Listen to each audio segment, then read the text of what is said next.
When you're feeling a bit down and need a bit of cheering up, there's nothing quite like movie night. It's a great tradition at my house. Invite a few friends around, have a few drinks and snacks, watch something trashy, and just have a great time with your friends. I love doing it, and over the last month or so, I've needed a bit of cheering up, so movie night has been one of my favourite things. And today I'm going to show you one of my movie night favourite recipes. It's a bit of a ridiculous recipe. It's not really a recipe as such, but it's just a bit of fun. It's easy to throw together. You can use whatever ingredients you like in it, and everyone seems to love it. It's a great shareable snack. So let's try some of these beautiful movie night shareable twists on the One Pot Chef.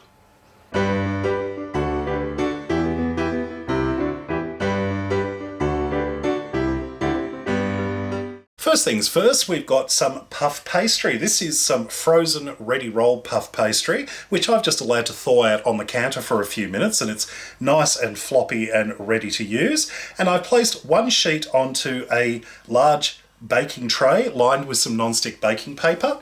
And we're going to start with a little bit of sauce. And I bought some pizza sauce in a little squeezy thing, but you can use pretty much any sauce you like on this.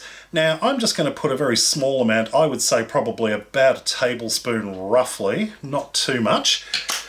Now the trick is to put just a small amount of sauce on and then just swirl it around until it reaches all the sides there, but we want to leave a little bit of a gap around the edge there, so when we put our second layer on it will spread out a bit. Now, if you think you need to put a bit more sauce on, you can, but with this particular one, I recommend less is more. So we don't end up with sauce splurting out all over the place. We want the flavour of the sauce, but we don't want it to be running down our chins. Now, like I said, you can use any sauce you like with this. I like pizza sauce. You could also use tomato sauce or ketchup. You could use barbecue sauce. You could use pesto. You could use pretty much anything you can think of.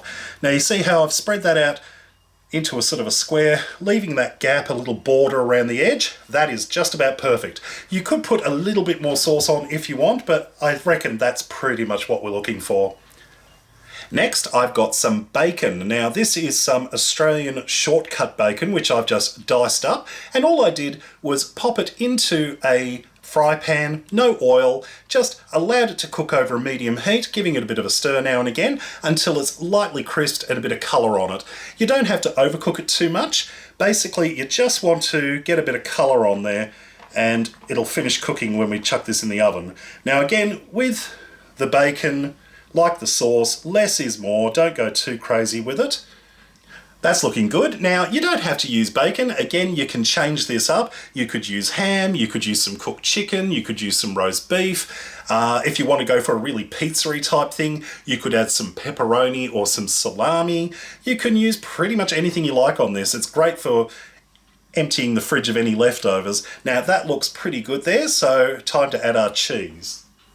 I'm just using this pizza blend of cheese. It's nothing fancy. It's just a bit of grated cheese with a bit of cheddar, a bit of mozzarella, just a bit of a mixture. Now, what you want to do is you want to have enough cheese there that it will melt without going through the sides there too much, but it'll end up acting a bit like a glue. So when we put our second layer of pastry on top, it'll be nice and stuck together and it'll hold its shape.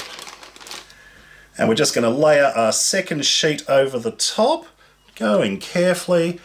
Now, don't press down too hard, but I do want you to just to press it down lightly, just to make sure everything is adhered there. That looks good. Lovely. Perfect.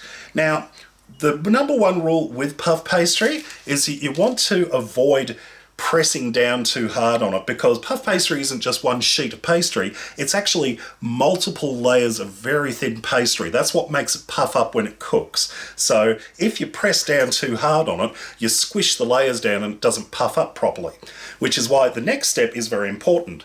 We're going to start making some cuts on this, and we're going to need a very sharp knife. A sharp knife will go through the layers, where a blunt knife will press down on the layers and crush them together, and then we won't have things puff up properly.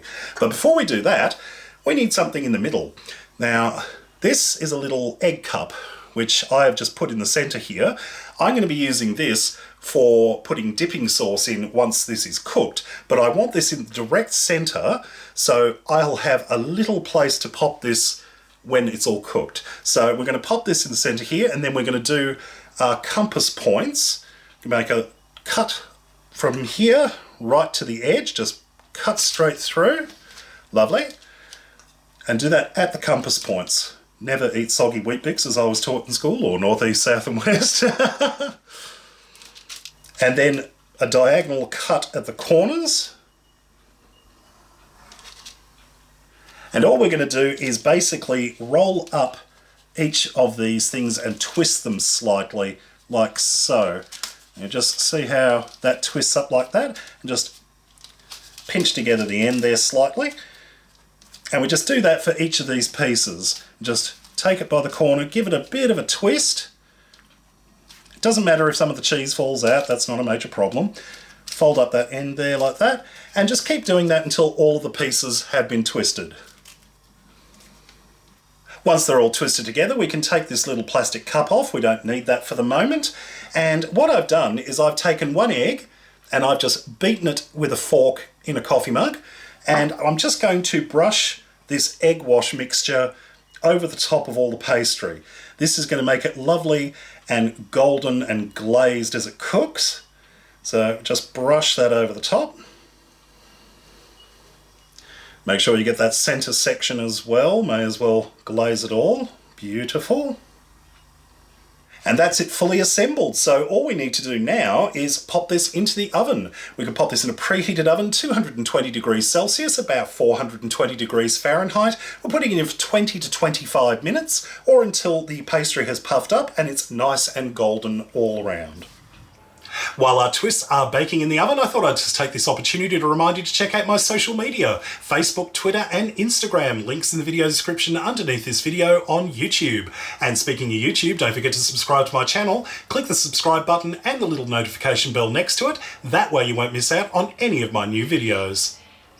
And that's all there is to it. How gorgeous does this look? Now, once it comes out of the oven, all you need to do is leave it on the tray for a couple of minutes just for it to firm up slightly, and then using a spatula, gently transfer it over onto a serving plate.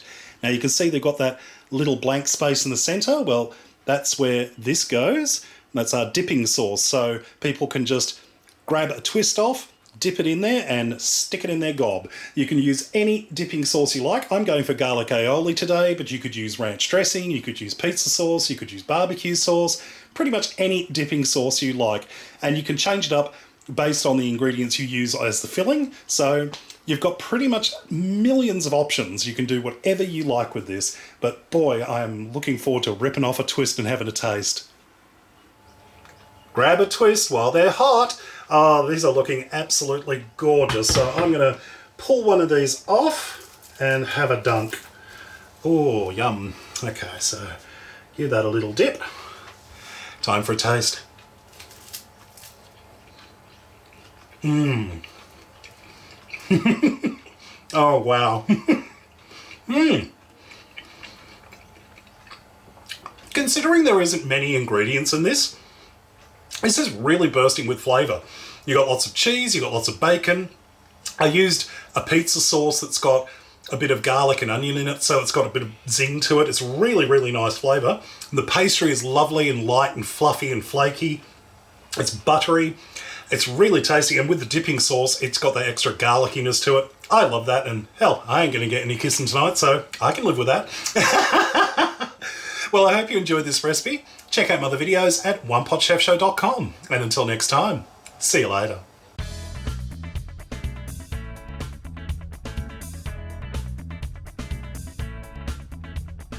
I imagine a lot of you are probably wondering where I've been for the last month or so. I've been missing off YouTube and from most of my social media.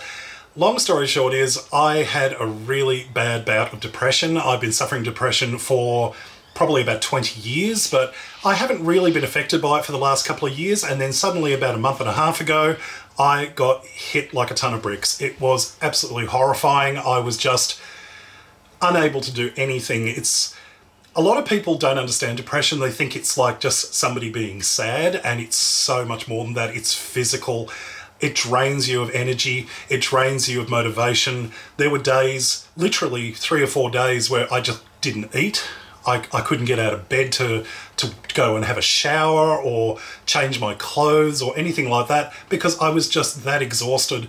And I started getting inside my own head. I started believing that everyone that cares about me, my family, my friends, they don't really like me. They just think that I'm in the way, that I don't even know how to describe it to myself, let alone to you. But I just got in my head believing that all of these people don't really care about me, that they just sort of tolerate me because they're too polite to tell me to go away. And of course that's completely insane, and mental illness will really start to make you think sort of incredibly stupid things like that. But I've got family and friends who supported me, and they showed me that all of this rubbish that was going through my head was not real, and I got the support that I needed, and I'm feeling a lot better now. I'm not 100%, but I'm definitely way better than I was a month and a half ago. So I'm slowly getting back into routine. I'm sort of trying to get things done, and I thought today was a good time to get back into the kitchen and do some filming because I was feeling up for it. I was motivated, and while this wasn't the most over-the-top recipe I've ever done, it was something to ease myself back into it. And I wanted to thank everybody who was talking to me on Twitter and sending me their support and letting me know that they were out there and that they were waiting for me, because it really helped. I'm not going to get teary, I promise I'm not going to get teary. I just wanted to say thank you for your patience, and it's good to be back, and I'm going to slowly get back into routine. I'm not going to make a promise and say that I'm going to make a video every single week. I'm going to try and do when I can, because I've got other issues I've got to deal with as well, medical issues, as many of you will already know. So I'm just going to work when I can, and I had a lot of fun doing this today, so I'm hoping that this is me turning a corner. So thank you very much for all your support. I love you all, and go and make this recipe. It's so yummy, I promise you. You're going to absolutely love it. All right, lots of love to you all.